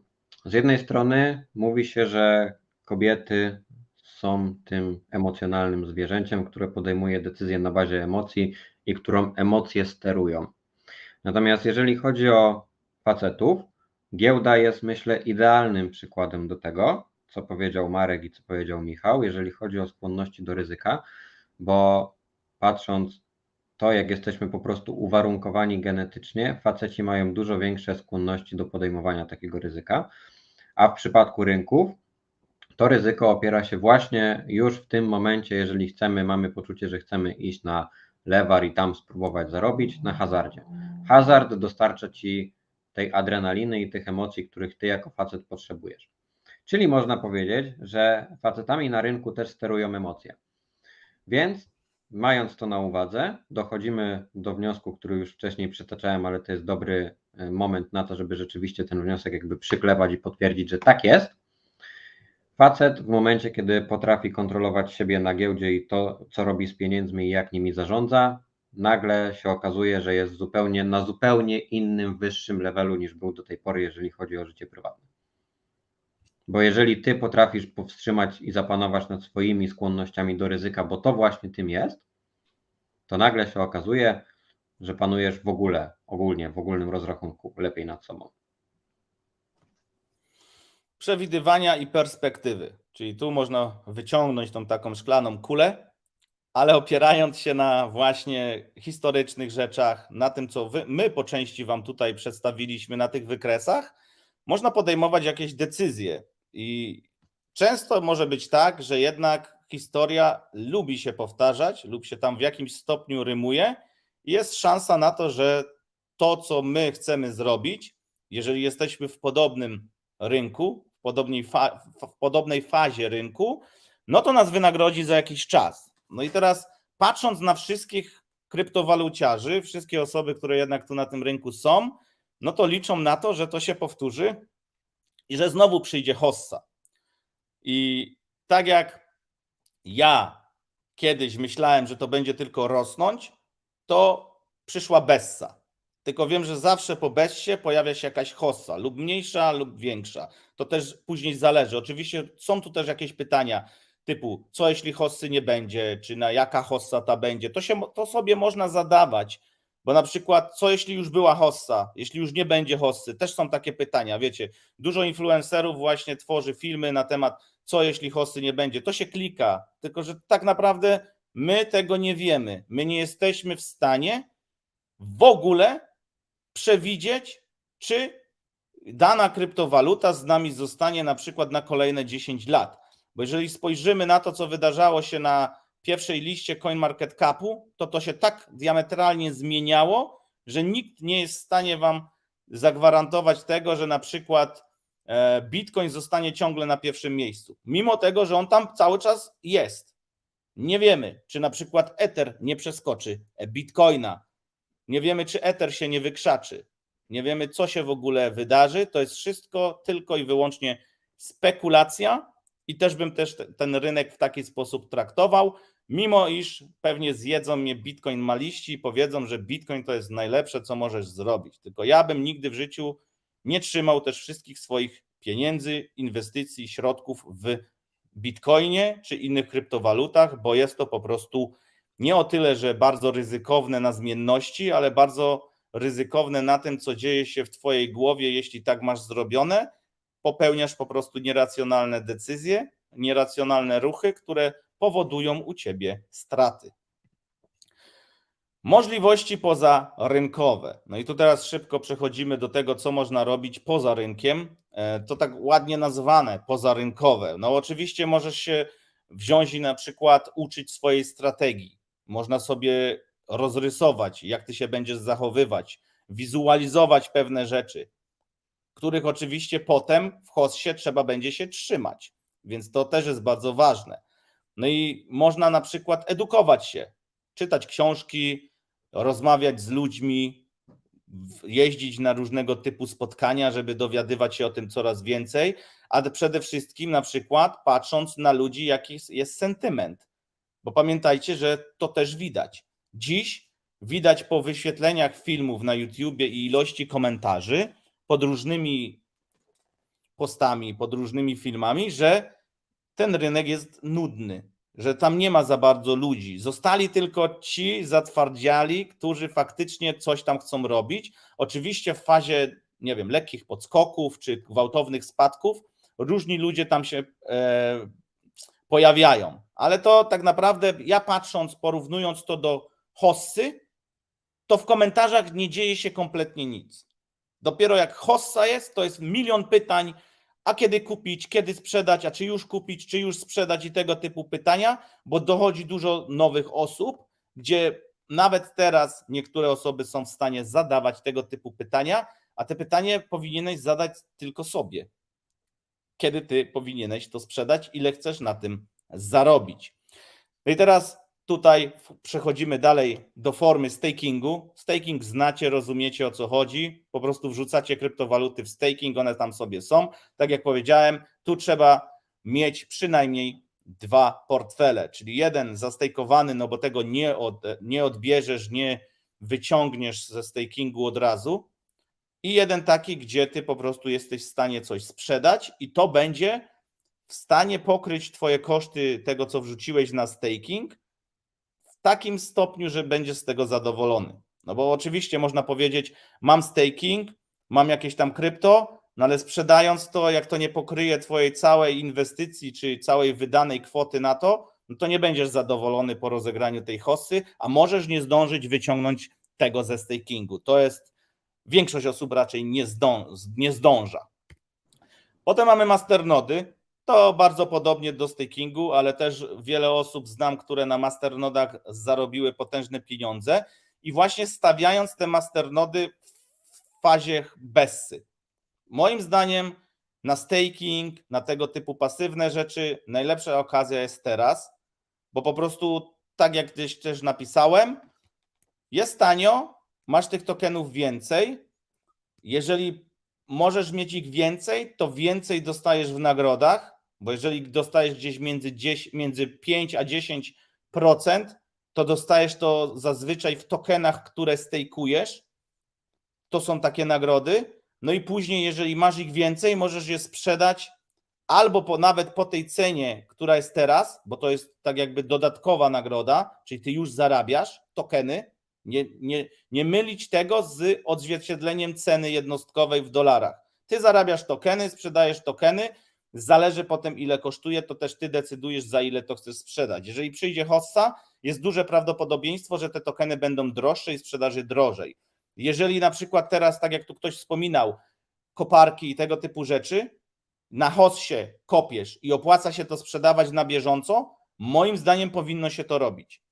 Ja tak robiłem z Etherem. Ja na bieżąco zamieniałem Ether na stablecoiny i to było najlepsze, co mogłem zrobić, bo w pewnym momencie przestało mi się opłacać płacić za prąd. To wtedy ja wolałem kupić ten Ether z rynku. Z masternodami tutaj jest trochę inaczej, jeśli chodzi o kopanie, bo nie masz tak dużych kosztów, to znaczy utrzymanie tych serwerów są na tyle niskie, że możesz sobie pozwolić na akumulację tych tokenów i sprzedawać je dopiero wtedy, jak jesteś w zysku. A jedynym kosztem jest postawienie takiego noda. Często trzeba wykupić jakąś większą paczkę tokenów i to jest w sumie twój koszt. A później to już te koszta są w miarę niskie, także można trzymać takie masternody przez tą całą bessę i sobie spokojnie akumulować te tokeny, a sprzedawać dopiero wtedy, kiedy nas cena satysfakcjonuje. Często też jest tak, że niektóre masternody nie dotrwają do hossy. Też trzeba mieć to na uwadze. To tak jakby wam się koparka podczas bessy i kopania krypto zepsuła i nie jesteście w stanie jej naprawić. Więc takie rzeczy też trzeba mieć na uwadze. Farming, DeFi, czyli to też dość ryzykowna sprawa, ale opłacalna. Ja na przykład ostatnio też dodawałem info, że ja mam dużo tokenów z ekosystemu Kosmos. No i szukałem, co z tym zrobić. Mój ekosystem Kosmos jest dziś dla mnie moonbagiem, ale mimo tego, że jest moonbagiem, on ciągle zarabia. Ja dostaję zarówno Osmo ze stakingu, dostaję Atoma ze stakingu i różne inne tokeny, które tam mam, które są na przykład zagonione do pracy poprzez Restake Up. No i można znaleźć na tym ekosystemie kilka miejsc, gdzie na przykład zwroty macie na poziomie 50, nawet do 100%. I tu oczywiście wiąże się to z tym, że musisz zamrozić dwa różne tokeny i zrobić z tego LP tokena, czyli takiego po prostu na pól płynności. I jeszcze wrzucasz to dodatkowo w farming. Jeżeli ktoś miał styczność z farmingiem, z LP tokenami, to wie, że tutaj może być nietrwała strata. Tylko że dla mnie dziś prywatnie, jak ja już mam tokeny za darmożkę, to sobie mogę trochę więcej ryzykować i sobie wrzucam w różnego tego typu pule, gdzie na przykład spinam razem Atoma z jakimś stablecoinem i po prostu on mi zarabia, nie wiem, 20% w skali roku, bo takie coś gdzieś tam ostatnio znalazłem. Tak samo można stakeować inny token razem z Atomem i dostawać 80%. Nie chcę tu mówić, gdzie to jest. Jak ktoś jest zainteresowany, to niech napisze na Telegramie, bo to też jest dla osób, które kumają i wiedzą, co jest 5, jeśli chodzi o farming. Airdropy, dość popularne, czyli to, co też większość osób z Was robi. Można przez Bessę zbierać sobie różnego typu airdropy, robić różne zadania. Macie wtedy więcej czasu, bo nie zawracacie sobie głowy sprzedawaniem tokenów na hajs, tak? Tylko akumulacją. Więc tutaj zarówno airdropy, jak i jakieś bonusy można sobie zbierać, akumulować z myślą, że sprzedasz to w hossie. Albo przynajmniej wykonywać jakieś akcje pod te airdropy, których ostatnio jest normalnie po dziurki w nosie. I to, co niektóre protokoły zaczynają wyprawiać, to można porównać do tych moich materiałów Mix Combo, Airdrop i tak dalej. Dzisiaj zauważyłem, że Orbiter zrobił kampanię ze Scrollem. Orbiter, który jest na mainnecie, ze Scrollem, który jest na testnecie, a nagroda była mintowana na ZK Syncu. Drodzy Państwo. Szok, nie? Także no, ale naprawdę do roboty tam jest tego bardzo dużo, także jeśli ktoś nie lubi patrzeć na rynek, jak mu krwawią te coiny, to zawsze można się zająć czymś innym. Wracając jeszcze do tego farmingu, tutaj dobrze jest wybierać takie fundamentalne projekty, które chcemy trzymać na dłużej, ze względu na to, że w momentach w sumie wchodzenia w hossę zaczynają się pojawiać przeróżne farmy, przeróżne tokeny, które dają nam taki APR, który jest czasami 5, a nawet i 6-cyfrowy, spotykały się takie, z tym, że trzeba uważać na wycenę tych tokenów. Ze względu na tak dużą inflację, co się będzie działo? Jest duża podaż. Jeśli nikt tych tokenów nie odbiera, a bardzo często one są bezużyteczne, jeśli jest to wątpliwy jakiś DEX albo wątpliwa farma, to jeśli nie wyjdziemy z tej farmy w odpowiednim momencie, to po prostu wszystko poleci do zera. Zostaniemy się z paczką bezużytecznych tokenów i nikt nam tego już nie kupi. Wyciągną nam na koniec płynność, wyciągną nam wtyczkę, już nawet tego nie sprzedasz. I tak też się bardzo wiele razy działo. No ale to był wtedy hype, tak? Fear of missing out, FOMO, hype, każdy się w to pakował, szukał, żeby jeszcze tutaj zarobić. Dlatego dla mnie też dobrym momentem jest Bessa, by tak jak powiedział Michał, na podstawie tych fundamentalnie dobrych projektów znaleźć sobie w miarę legitne farmy, miejsca, gdzie to możesz farbić. Chociaż też nie zawsze tak się zdarza, bo różne rzeczy się dzieją, tak jak mówię. Hakerzy nie śpią tutaj na tym rynku, czy nawet jest tak, że deweloperzy porzucają pewny projekt. Nie wiem, ostatnio z Michałem logowaliśmy się na Dogechaina, to też był airdrop, darmowe tokeny i gdzieś tam mieliśmy z farmami i mówię, ja tu miałem, a strona już w ogóle nie chodzi, po prostu znikła. Też tak często się dzieje, a jedna taka ta strona, która była chyba pierwsza, Jodaswap jakoś tak, to ona dalej funkcjonuje, dalej wszystko tam śmiga, tylko jest bardzo niska płynność i zainteresowanie tym. I teraz mi się wydaje, że tak jak był moment z tym Dogechainem, że bardzo tam się ludzie tym interesowali, bo to było stworzone na hypie, to teraz już praktycznie nikt o tym nie mówi, ale ja o tym sobie pamiętam, patrzę co tam się dzieje, akumuluję pewne tokeny i zobaczę co z tym będzie na hossie. Ja to pewnie będę sprzedawać tym, którzy będą dopiero tam wchodzić. Wiecie o co chodzi. Bo ja już sobie to nazbieram, dużo tego tanio i będę to chciał gonić, a ktoś inny dopiero to odkryje i powie, o fajnie, to ja tu na pewno zarobię. A to tak nie działa. Jeśli to dotrwa, jeśli to dożyje. Zobaczymy. Ja do tych LP tokenów podchodzę w ten sposób, że to jest w pewnym stopniu inwestycja. Więc jeśli wrzucam na przykład $500, to już tam siedzi i to najlepiej, żeby tam zostało, a wyciągam te zyski, które mi ta farma daje i z tego to próbuję cashować lub budować kolejną pozycję, ale lepiej jest po prostu to cashować. Tak, Z doświadczenia żeby nie wiem, reinwestować do końca, bo nauczyły nas pewne rzeczy, że nie powinno się reinwestować do końca, po prostu trzeba też czasami po takiej cenie, jak te tokeny mają, realizować zysk. Także airdropy omówione. Bonusy, no to tu też już wspominaliśmy o tym nieraz. Bonusy od giełd, od kantorów, od różnego rodzaju aplikacji można zbierać i można to potraktować jako darmowy kapitał, darmowe kryptowaluty na to, żeby ewentualnie podziałać tym dalej lub zostawić sobie na hossę. I takim przykładem jest dobrym przykładem jest aplikacja Luno, o której już Wam mówimy bardzo długo i tam było tak, że w 2019 roku, 2020 dostawaliśmy 20 czy $15. Tylko dziś te $15, które wtedy dostawaliśmy, jest warte 70 i my dostajemy ciągle tyle samo w bitcoinie tego bonusu, tylko że wartość nominalna w euro czy w dolarze jest inna, jest wyższa. Oni po prostu mają budżet promocyjny, że dają wam bitcoina, czy mogą na to przeznaczyć bitcoina, czy taką kwotę i tak to wygląda. I kto zatrzymał te bitcoiny z tamtych lat, to dziś ma praktycznie 3 razy większą wartość tego. I teraz takie aplikacje dają bonusy za rejestrację, to często giełdy robią i tam za pierwszy obrót, na przykład i pierwszy depozyt. Są później różne programy afiliacyjne, gdzie za to, że nagonicie kogoś, macie bonus, czy polecicie znajomego, czy mamy, czy taty. To też fajna aplikacja jest taka na przykład Trading 212. Tam możecie wylosować akcję, która ostatnio ktoś mi mówił, że nawet dostał 18 euro. To całkiem fajnie, jak na tak długą promocję, czy ona się powtarza oczywiście, ale na samym początku tam nawet po 50 euro dostawaliśmy, czy nawet 100 akcje, więc to trochę po prostu ten budżet się zmienił lub zasady się zmieniają, że rzadziej wpadają te wyższe akcje, nie?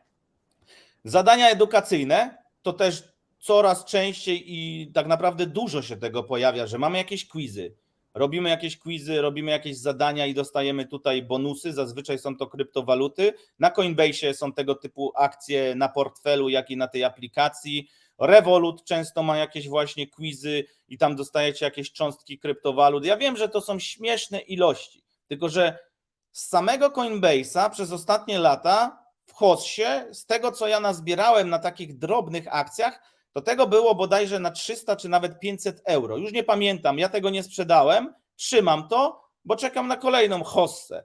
I nie sprzedałem też, bo myślałem o tym, tylko ja zapomniałem, bo ja robię dużo rzeczy i tego typu bonusy ja zawsze zostawiam, albo na przykład przesyłam na portfel i zapominam.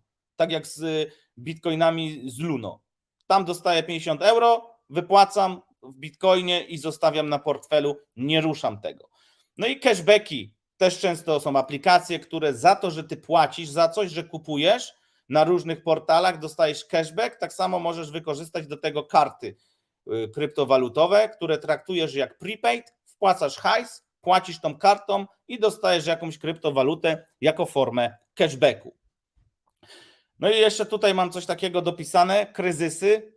Kryzysy gospodarcze, choć z założenia mają negatywny wpływ na gospodarkę, często prowadzą do problemów społecznych, oferują także szereg możliwości dla świadomych inwestorów i to bym z wami chciał omówić za tydzień, także napiszcie, jeżeli was ten temat interesuje. Skupimy się tutaj troszkę na kryzysach, które miały miejsce w ostatnich latach, no i na przykład na tym najświeższym kryzysie, który miał miejsce ostatnie lata temu. W sumie nie wiem, czy już nie ma tego kryzysu, czy jeszcze jest. Jedni twierdzą, że jest, inni, że nie ma. Dziś Kuba powiedział, że rynki tego nie oddają, że jest kryzys, ale tak naprawdę jeżeli dzieje się coś złego, to my dopiero to zobaczymy za parę lat, jaki ten kryzys miał wpływ na nas.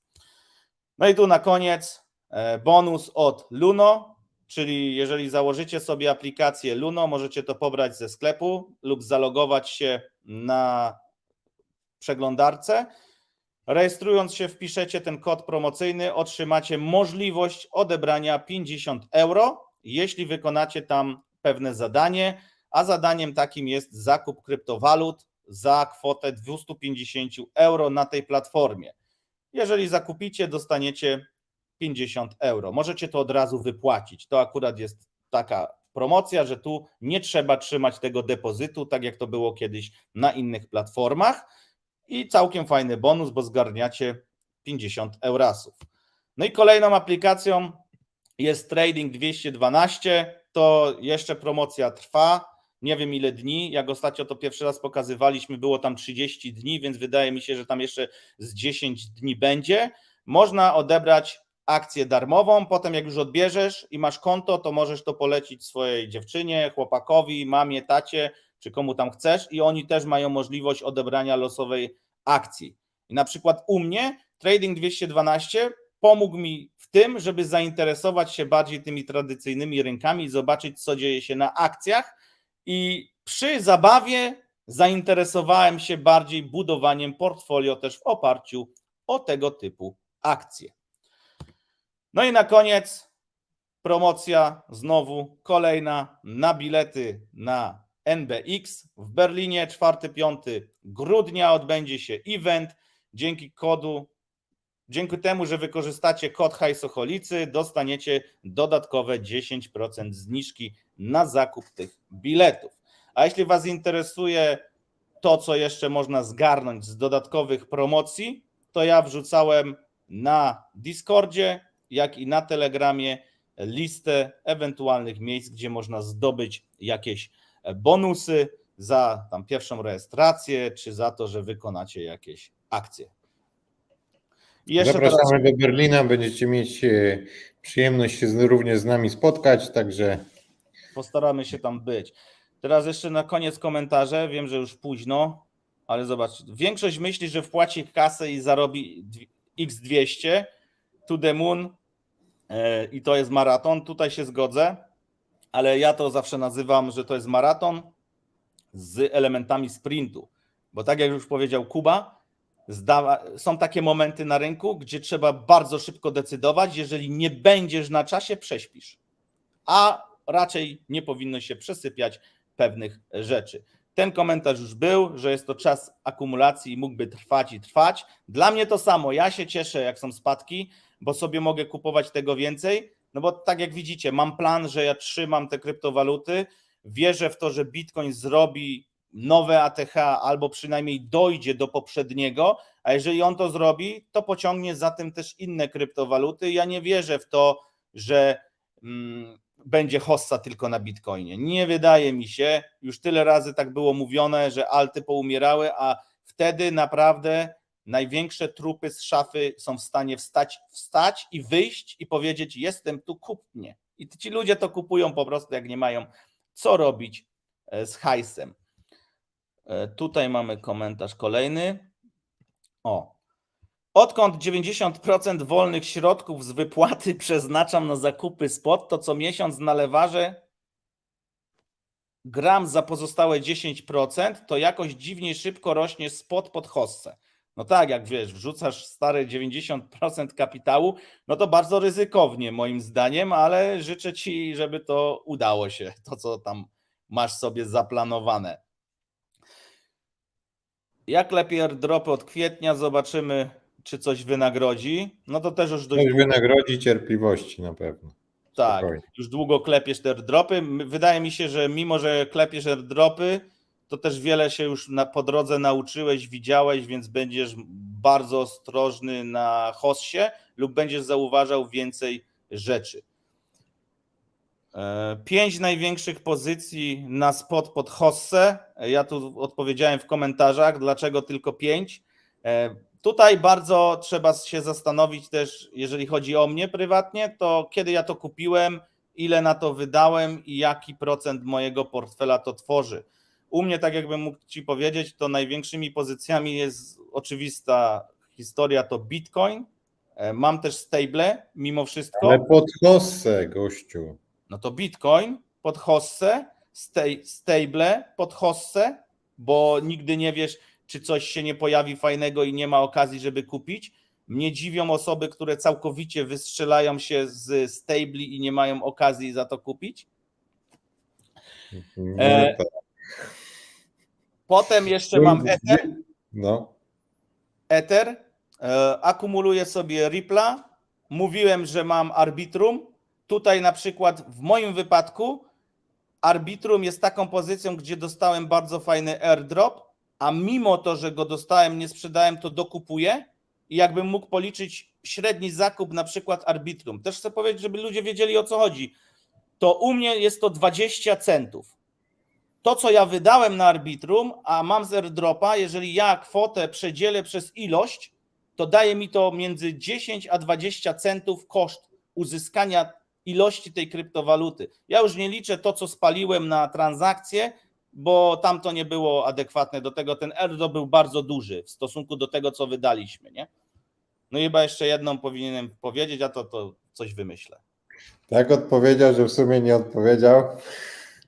Wiadomo, o co chodzi. Ja Ci mogę powiedzieć, bo mi ostatnio wyczyściło portfele, także na portfelach nie mam zbyt dużo, za to mogę Ci powiedzieć, co mi się zostało na giełdach i na niektórych portfelach. Bitcoina to nie będę wymieniał, bo to nie jest altcoin pod... Dobra, tu nie pytałeś w sumie o altcoiny, ale pytasz o 5 największych. Mam tak, BGB. BGB to jest token giełdowy giełdy BitGet. Wszystko akurat się zostało na giełdzie, także tam mam dość sporą pozycję.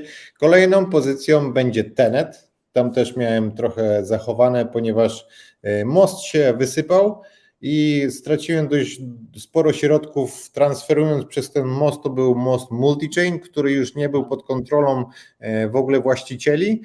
Właściciel z kluczami gdzieś zaginął, a frontend dalej działał i ileś tam tokenów poleciało, ale dalej akumuluje i po prostu trzymam go teraz na giełdzie.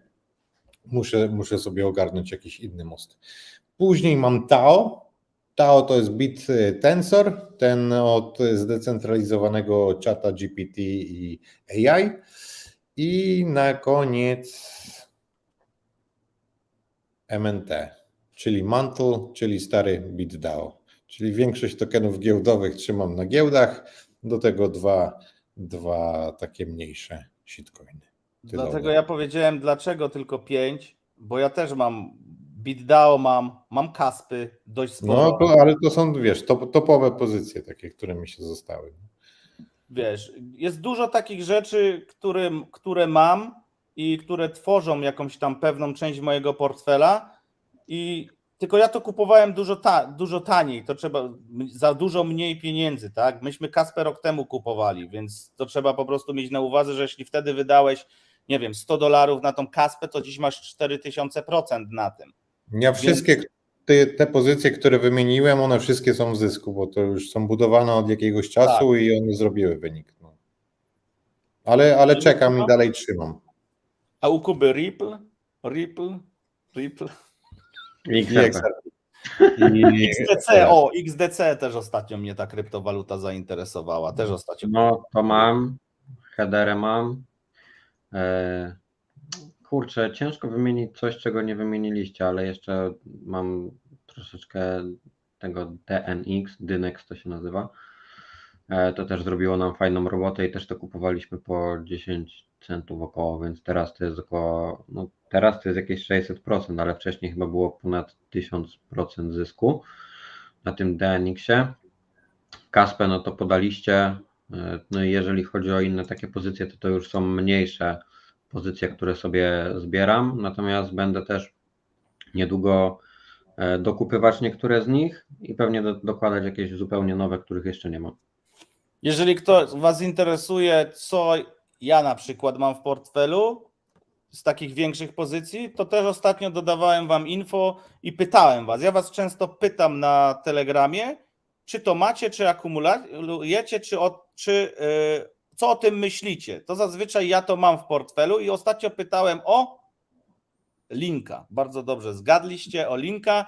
Ja Linka sobie kupowałem za 7,50, wrzuciłem to w staking z myślą, że ten staking mnie wynagrodzi, bo tam podpinają się po ten ekosystem różne inne projekty. Zobaczymy, co z tego będzie. Wydaje mi się, że to będzie podobnie troszkę jak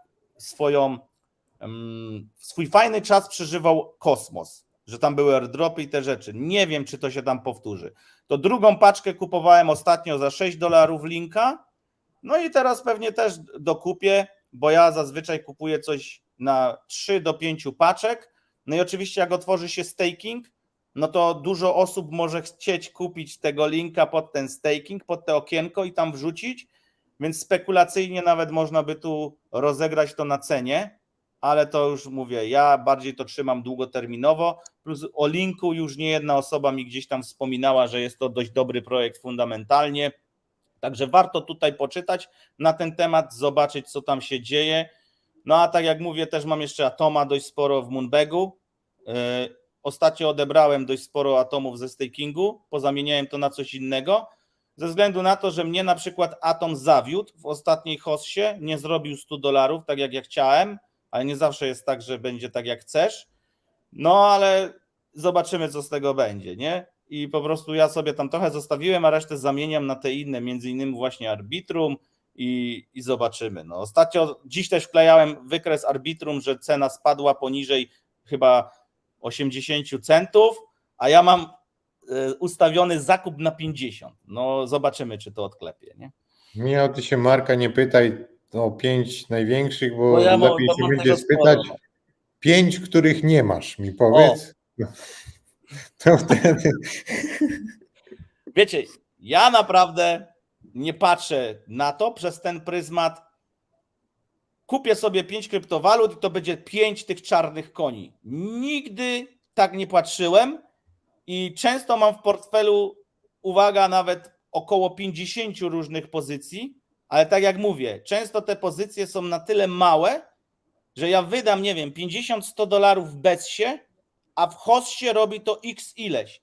I tak jak już mieliśmy live'a, to w 2019 roku kryptowaluty, które ja kupiłem po $500, bo to wtedy była taka kwota, którą godziłem się, by wydać na te kryptowaluty, że mogę to stracić, że moje życie się nie przewróci. I miałem kilkanaście takich projektów i faktycznie z tymi projektami trafiło się tak, że umarły z nich chyba 5 całkowicie, a 70% zrobiło robotę. Gdzie największą robotę zrobił mi Matic, bo zrobił 75,000% w ostatnich paczkach, które sprzedawałem. Paczki to są właśnie poziomy. Do dziś mam Moonbaga. I potem jeszcze były takie na przykład krypto, gdzie z $500 zrobiło się 50,000. I jak ja to mówię ludziom, to oni mówią, to jest niemożliwe. Jest to możliwe, tylko musisz faktycznie mieć i szczęście, i takie podejście nieemocjonalne do tych pieniędzy. W BES-ie parę razy coś wyskoczyło na cenie. Też bardzo fajnie zadowolił mnie token TWT. Czyli dostawaliśmy airdropa od Trust Walletu. Ja go zabrałem, sprzedałem, potem odkupiłem, dołożyłem od siebie za część zysku i zapomniałem o tym. I pewnego dnia coś tam się zdarzyło i skeszowałem 4 razy tyle, niż wtedy dostawałem to z airdropa. Tak to strzeliło do góry i taką miałem średnią cenę zakupu. I to jest znowu śledzenie rynku i tego, co się na nim dzieje, bo jak ja bym całkowicie zapomniał, nie pamiętałbym o tym, albo by mi się gdzieś to nie pojawiło, to bym w ogóle nie wiedział, że mogę to sprzedać. Więc też na to trzeba uważać. I jeszcze tutaj mamy kolektora. Przy takich wąskich okienkach nie zdążysz odstejkować. To już domówiliśmy. I kolejny, w sumie ja się zgodzę. Hossa nie jest dobrym momentem na stejkowanie tokenów, chyba że masz jakieś moonbagi tylko przeznaczone do niego. No to bardzo fajny komentarz. Zgadzam się z Tobą w 100%, dlatego jak Hossa jest, to musisz mieć, jak już się decydujesz na staking, albo moonbag, albo kupujesz na 2 portfele, bo nie zdążysz się ewakuować stamtąd. No i to było tyle. Także dziękujemy za uwagę. Za tydzień myślimy, że zrobimy ten temat o tych kryzysach, także spojrzymy, co tam się działo i jak można było na tym zarobić. Widzę, że tu jeszcze są jakieś pytania, to postaram się odpowiedzieć w komentarzach, a teraz już się z Wami żegnamy. Także trzymajcie się, cześć. Siema. Dzięki, siema.